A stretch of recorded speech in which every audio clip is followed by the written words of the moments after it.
Well, we finished Season 5 of The X-Files, so I think you know what that means. It's time to rank every episode from worst to best. As always, this is just a personal list based on how much I enjoy the episode. Sometimes I rank things higher just because I like them more, even if I know they might not be the strongest overall. And if you're wondering why a Monster of the Week episode is outranking some big mythology arc episode, it's because I usually prefer the standalone weirdness over the alien conspiracies. So with that out of the way, let's get into it. Look, I don't hate Emily, but I almost always skip it. This one is just too depressing for me. Scully's been through hell since the show started. Her cancer, abductions, betrayals, and now they hit us with this reveal that she has a daughter, but instead of bringing hope, the show rips that away almost immediately. The emotional weight here is heavy, but it feels more like a sad soap opera than the intriguing sci-fi that I usually love from the X-Files. What frustrates me is that Emily had so much potential. There were countless directions they could have taken the story, but it ends up stuck in the usual mythology cycle of alien hybrids and government secrets. While that stuff is a core part of the show, here it just makes the episode feel predictable and drained of any real emotional impact. I don't think it's a bad episode, the acting is good and the mystery is solid, but it's a tough watch. In a season full of inventive monsters and wild ideas, Emily is just too bleak and slow-paced for me. Definitely a skip unless you're in the mood for some heavy drama. Why don't you tell me whose life is worth saving, yours or hers?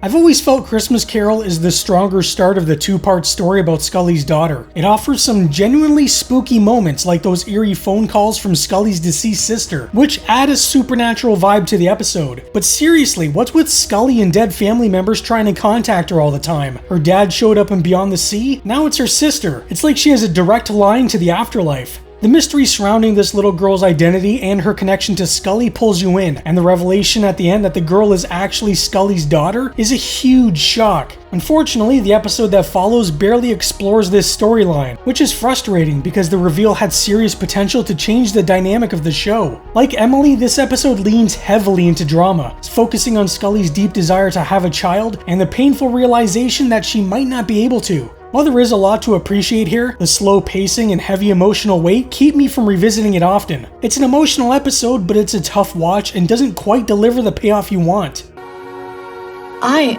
am Emily's mother. Schizogyny is the episode about the killer trees and a therapist who probably needs one herself. The therapist subplot actually holds some promise. Her unresolved issues with her father adds a creepy edge, and there are moments where she genuinely feels unsettling, but the episode as a whole struggles. The idea of killer trees sounds cool, but here it feels pretty silly, especially since other horror stories like The Evil Dead have done it way better. Then there's Bobby, the main teen, who always makes me chuckle trying way too hard to act tough. When Scully comes to talk about his stepfather's death, he puts on this awkward badass act in front of his classmates that just doesn't quite land. Plus there's a random axe-wielding guy who shows up in the orchard and ends up saving the day. Is he the therapist's dad? A groundskeeper? No clue. It adds to the uneven feeling of the episode. One thing I did enjoy though was seeing Katharine Isabelle, who later starred in Ginger Snaps in one of her very early roles. That was a nice little bonus to an otherwise uneven episode. It's not bad, but it's forgettable and doesn't quite deliver on its creepy premise. Hey Scully, is this demonstration of boyish agility turning you on at all? All Souls is basically an unofficial third part to the Emily arc, with Scully trying to come to terms with the loss of her daughter. The story follows her attempts to protect a group of disabled girls from what initially seems like a demonic force, only for it to be revealed that an angel is actually saving them from something worse, being taken by the devil. It's not a great episode, but it at least gives Scully a bit of closure. Up until this point, the show had completely dropped the whole Emily storyline, and this is the first, and I'm pretty sure last time that it's ever brought up again, which feels strange considering how traumatic that loss was. There's some interesting stuff here, but once again we get Mulder turning into the skeptic because the subject matter is religious in nature. He becomes kind of a jerk whenever it's something Scully believes in and he doesn't. The visual effects in this episode are also hit or miss. The angel design is so weird that it sort of works, but also kind of looks like something out of a Rankin and Bass Christmas special. One highlight at least is seeing another Ginger Snap star, Emily Perkins, in an early role. All in all Souls is a strange episode. Not great, but it's watchable. I'll talk to you later.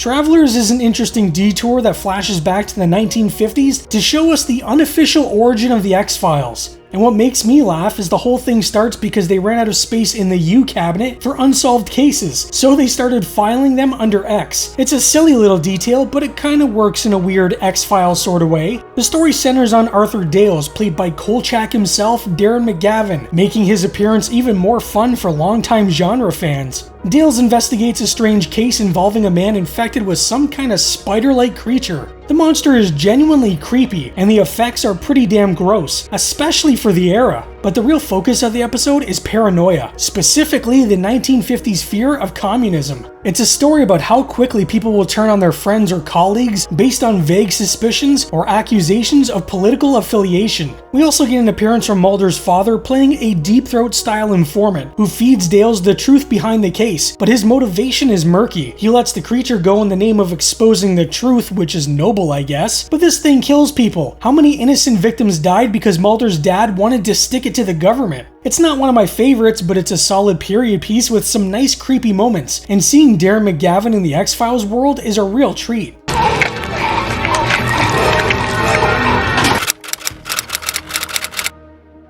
An episode about a haunted doll written by Stephen King should have been legendary, but instead it's just okay. Chenga absolutely should be better than it is. The premise is solid, a creepy, possibly cursed doll causing mayhem in a small town, with Stephen King co-writing this story. On paper, that sounds like one of the best setups the series has ever had, but in practice, it ends up being a middling episode. It's not bad, I mean it's definitely watchable, but nothing really stands out as great either. The creepiest thing for me is actually the use of the hokey pokey. Whenever something bad's about to happen, that song just starts playing, and it's unsettling in all the right ways. There's just something inherently creepy about taking old children's songs and dropping them into a horror setting that always makes it work. The doll itself is eerie enough, though every time it's obviously a person in a costume, it kind of undercuts the tension and becomes unintentionally goofy. One thing I do love is that this episode is a Scully-focused episode, and it shows how far she's come since season 1. She doesn't immediately dismiss everything with a "there's gotta be a scientific explanation" attitude. There's even a great little moment where she calls Mulder and suggests something supernatural might be going on, and his response is to propose marriage. That alone is worth the price of admission.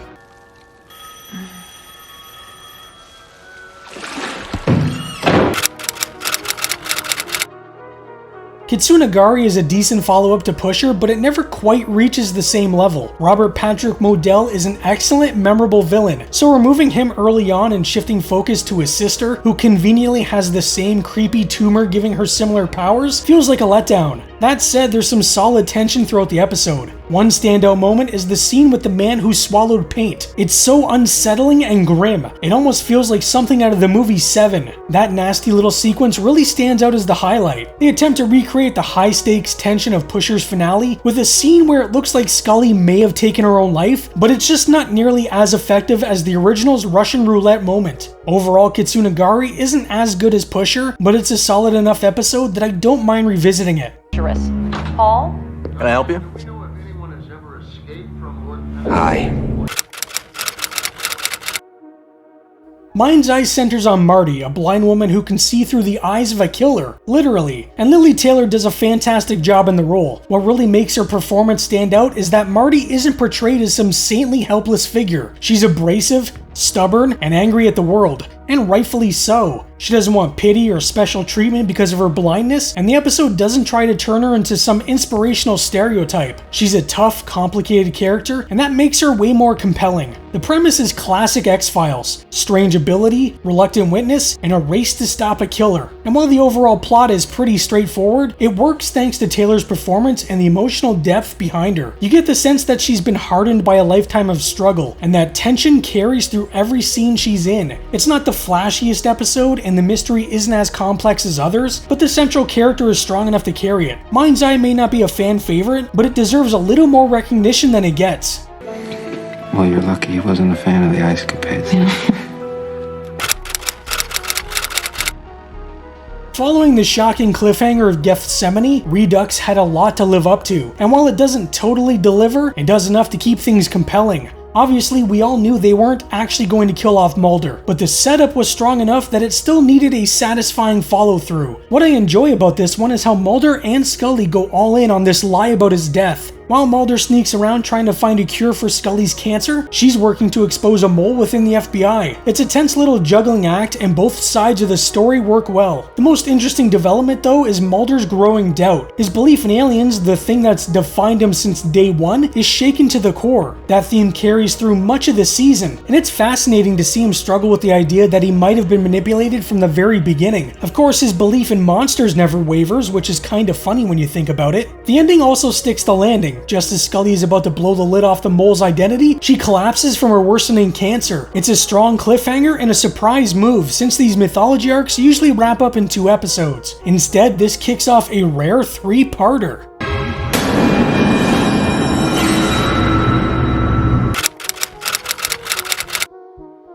Redux 2, really the third part of the story, starts with Mulder rushing to the hospital to see Scully barely holding on. Everyone thought Mulder was dead, so his sudden return is a great moment. For the audience anyways. Skinner and the rest of the FBI don't seem to be all that happy. What I like most about this episode is how it focuses almost entirely on Scully dealing with her cancer, her faith, and the fragile hope that something might save her. By the end, she's cured, but you never know if it's science, faith, or an alien chip that did the job. It's probably the chip. Meanwhile, the mole within the FBI is finally outed as Section Chief Blevins, a character we haven't seen since early season 1. That reveal always felt like a cop-out to me. All the clues seemed to point towards Skinner, but they didn't want to get rid of him, so they brought back a forgotten character no one really remembered. It feels cheap and a little lazy, undercutting what could have been a much stronger twist. Despite that, the emotional core of Scully's fight to survive keeps this episode gripping and worth watching. I can't do that, sir, because the section chief is the man I'm about to name.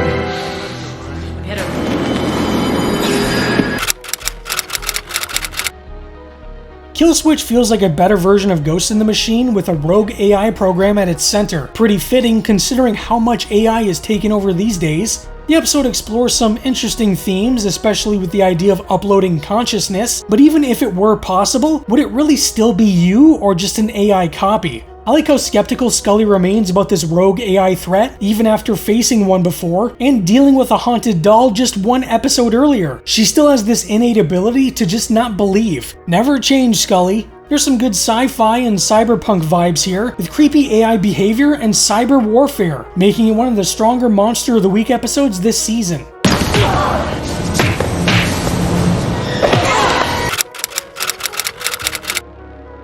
The Pine Bluff variant plays out like a full-on spy thriller, and honestly, it's one of the more underrated gems of the season. The Pine Bluff variant throws Mulder deep undercover with a domestic terrorist group suspected of possessing a biological weapon, and the episode really commits to that paranoid cloak and dagger tone. It's gritty, suspenseful, and refreshingly grounded for a show that's often about aliens and monsters. There's no supernatural element here, it's all about trust, betrayal, bioterrorism, and you're never quite sure if Mulder's gone rogue or if it's just part of the act. And even Scully is kept in the dark for most of it. That tension, it just works. It gives the whole episode a bleak 1970s political thriller vibe. What really sells it is the idea that the government might be allowing the release of a deadly virus just to test its effects. Because of course they would. It's one of those rare X-Files episodes where the horror comes not from the paranormal, but from something terrifyingly plausible. Definitely not your typical episode, but that's what makes it stand out. If you touch me again, you better kill me!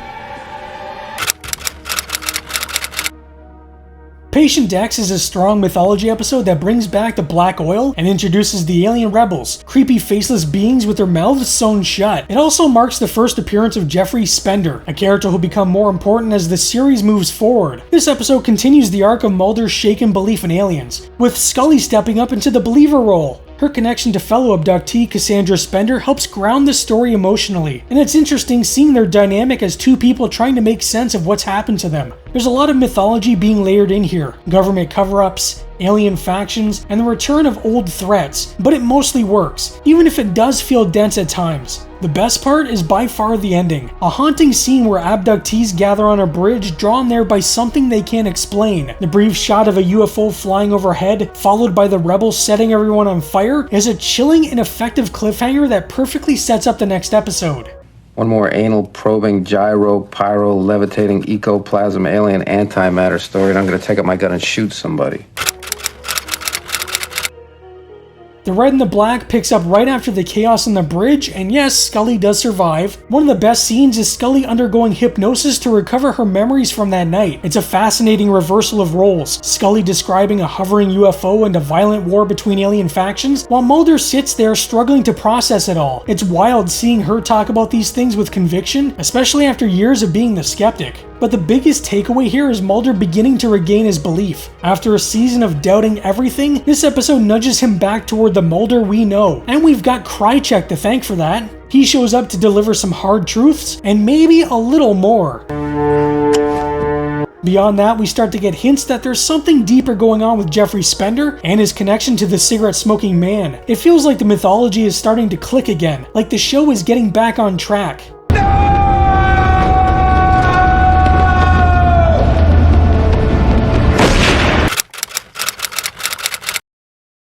This episode doesn't just close out the season, it feels like it's burning the whole series to the ground and daring it to start over. There's a lot happening in the end. We're introduced to Diana Fowley, someone from Mulder's past who might be an ally, or might be something else entirely. That instantly creates tension, especially for Scully, who clearly does not trust her. Meanwhile, Mulder's growing rivalry with Jeffrey Spender begins to heat up, and it's capped off with a huge reveal. The cigarette-smoking man is actually Spender's father. Add to that the appearance of Gibson Praise, a psychic chess prodigy who might hold the key to everything, and you've got an episode packed with major developments. But the biggest shift is the literal destruction of the X-Files. Watching the office go up in flames, file cabinets, case evidence, everything, it feels like the end of an era. It's a bold way to close the season and a powerful setup for the movie that follows. It's not just the end in name, it's the end of the show as we know it, and the beginning of something new, for better or worse.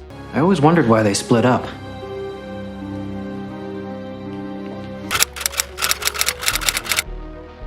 Luckily, this folie à deux doesn't involve any musical numbers or dancing clowns. Instead, we get a tense and creepy Monster of the Week episode, where an office is under siege by a bug-like creature turning people into zombies. This one might be a little underrated. It starts off feeling like a workplace hostage situation, but quickly escalates into something far stranger. A disgruntled employee believes his boss is a monster, and it turns out he's right. The creature's ability to turn people into zombie-like shells that only few can see makes for some really unsettling moments. The episode really shines during the hostage standoff, which is tense and unpredictable, and the scene near the end where Mulder is nearly killed by the creature is especially effective. The monster's jittery, unnatural movements give it an eerie quality, and the practical effects are solid all around. Folie à deux is one of those classic X-Files episodes that blends paranoia, horror, and a touch of sci-fi into something memorable. It's weird, intense, and genuinely creepy. Everything a top-tier Monster of the Week episode should be.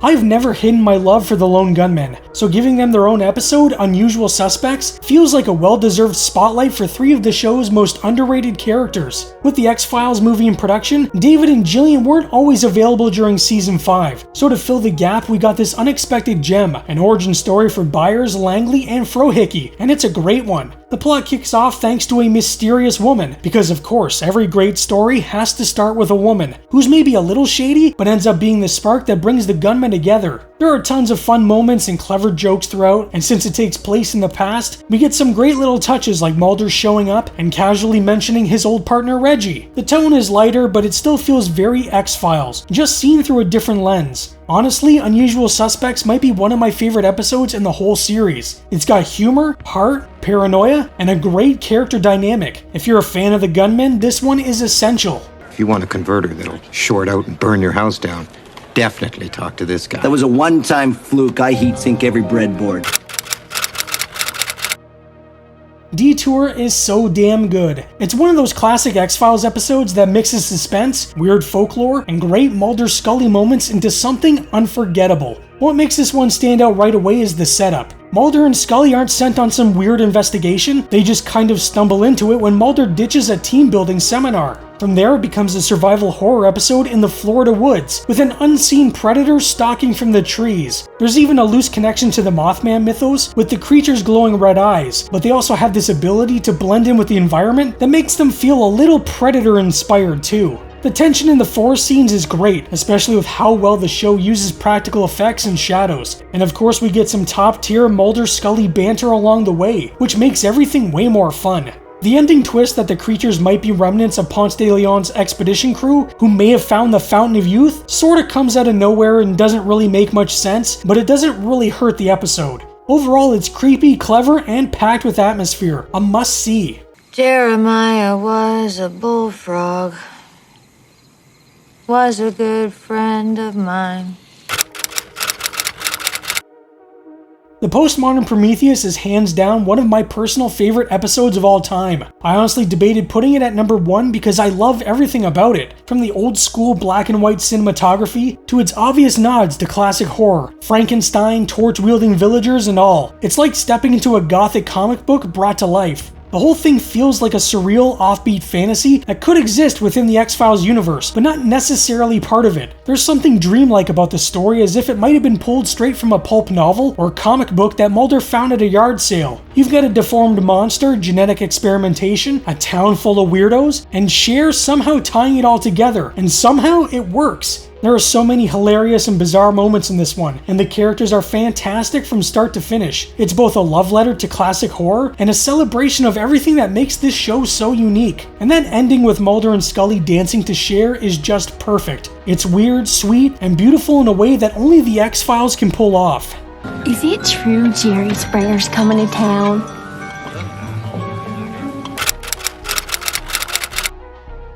Bad Blood is an absolute banger of an episode and easily in my top 10 of all time. Mulder and Scully each give their own version of how a case went down, and the wildly different perspectives they have on the same events lead to some of the funniest moments in the entire series. There's so much gold packed into this one that you could spend a whole video just breaking down every gag, like the way they describe Sheriff Hartwell. In Scully's version, he's a charming, handsome gentleman that she's clearly smitten with. In Mulder's version, he's a buck-toothed hillbilly, and Scully's still smitten. Stuff like that never gets old. It's a great episode for character comedy, especially since both Mulder and Scully are slightly out of character, but only in each other's eyes. It plays perfectly off their quirks and frustrations with one another, and Luke Wilson as Sheriff Fartwell is just the cherry on top. This one is hilarious, inventive, and surprisingly insightful when it comes to how Mulder and Scully see each other. Just a perfect mix of humor, horror, and character work, and the ideal pick for number 1. Scully, Mulder? I was drugged.